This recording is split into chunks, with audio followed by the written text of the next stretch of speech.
The 2026 World Cup is going to be huge, with more teams and a brand new format. So, how exactly is it going to work? Let's break down everything you need to know. The World Cup is getting a massive upgrade, moving from 32 to 48 teams. That means more matches and more drama. Get ready for the biggest tournament ever. What if I told you that in 2026, more countries than ever before will have a chance to become world champions? And millions of people who have never watched a football match before will suddenly be glued to their screens? That's because the FIFA World Cup 2026 is about to be the biggest World Cup in history. And if words like group stage, knockout rounds, and qualifiers sound confusing right now, don't worry. By the end of this video, you'll understand exactly how the 2026 FIFA World Cup works, who plays in it, where it's happening, and how a nation becomes world champion. Let's start with the biggest change. For the first time ever, the World Cup will feature 48 teams instead of 32. That might not sound like a huge deal, but imagine a movie tournament where 48 different countries are competing for one trophy. More teams means more matches, more surprises, and more countries getting a chance to shine on the biggest stage in sports. In fact, this expansion adds 16 extra teams compared to previous World Cups. That means nations that normally never qualify could suddenly be part of football history. Now here's something interesting. Even though football is the most popular sport on Earth, many countries wait years just for a chance to play in the World Cup. Which brings us to a question. How do teams actually get there? They don't receive invitations. They earn their place through qualification tournaments. Think of qualifiers as a giant entrance exam. Countries from every continent compete against their neighbors over several years. Only the best teams make it through. For example, Brazil has traditionally dominated South American qualification. European giants like England, France, Germany, and Spain battle through extremely competitive groups.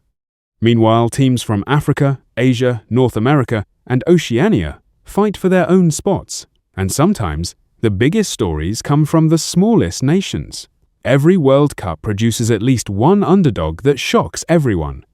Now let's talk about where the tournament is being held. The 2026 FIFA World Cup will be hosted by 3 countries at the same time: the United States, Canada, and Mexico. That's another World Cup first.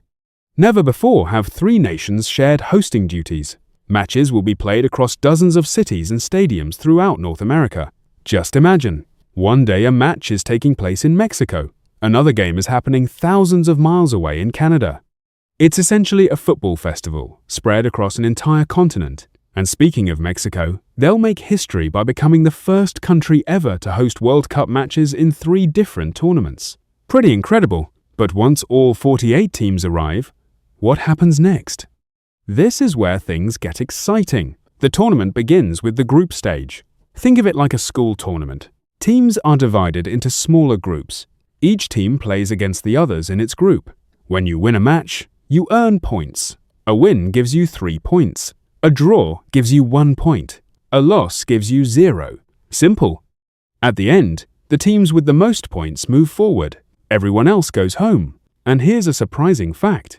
Sometimes a team can lose a game and still become world champion later. The goal isn't to be perfect, it's to survive and advance. Once the group stage ends, the tournament enters the knockout rounds. This is where the pressure becomes enormous. Lose once, you're out. Win, you keep dreaming.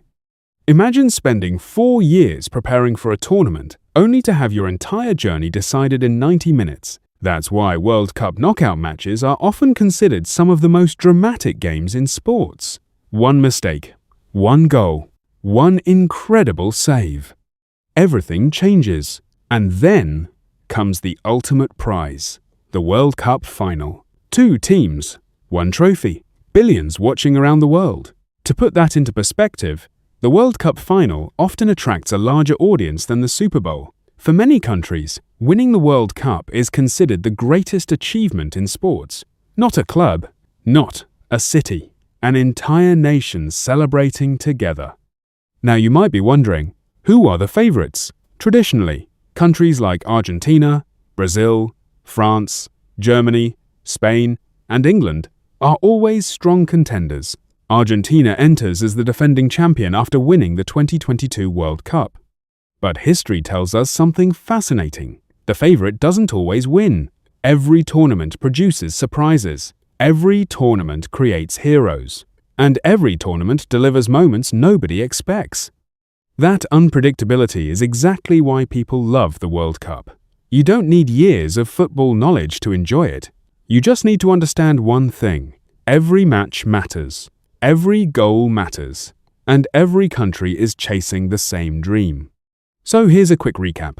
The FIFA World Cup 2026 will be the biggest World Cup ever. 48 teams will compete.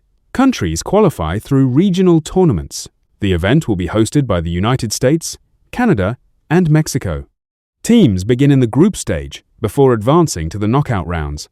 And after weeks of drama, one nation will lift the most famous trophy in football. Because the World Cup isn't just a sports tournament. It's one of the few events that can make the entire planet stop and watch together.